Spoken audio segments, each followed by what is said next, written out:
Hi hello नमस्कार, तुमचं स्वागत आहे पुन्हा एकदा आपल्या नवीन व्हिडिओमध्ये.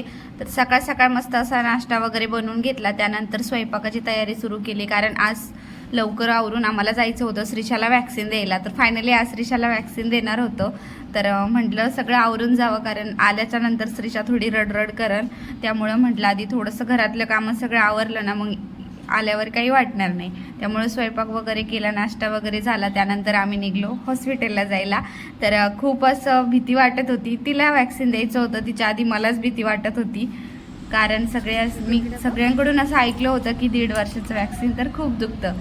तर हे मॅडम तर खूप हॅपी होती, कारण तिला तर काही माहीत नव्हतं. तर घरी थोडा नाश्ता केला होता, त्यानंतर खूप टाईम झाला. त्यामुळं मग आम्ही थोडासा नाश्ता करून घेतला. आणि श्रीशा मॅडमला असं वॅक्सिन दिल्याच्या नंतर इतकी रडत होती. त्यानंतर संध्याकाळी मी आज स्वयंपाक लवकरच बनवला होता, कारण मला श्रीशाला घेऊन पार्कला पण जायचं होतं. तर मग आम्ही निघलो पार्कमध्ये जाण्यासाठी.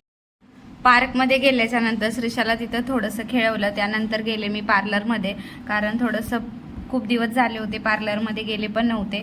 तर श्रीशा मॅडम पण पार्लरमध्ये गेल्याच्या नंतर तिला पण एक छोटा दादू भेटला. ती पण त्याच्यासोबत छानपैकी खेळत होती. आणि नंतर मॅडमनी एका आंटीचं हेअर स्पा करताना पाहिलं, तर ती पण त्या शीटवर नुसती जाऊन बसत होती आणि तिथं जाऊन बसत होती, कारण तिला पण वाटत होतं माझा पण हेअर स्पा करावा.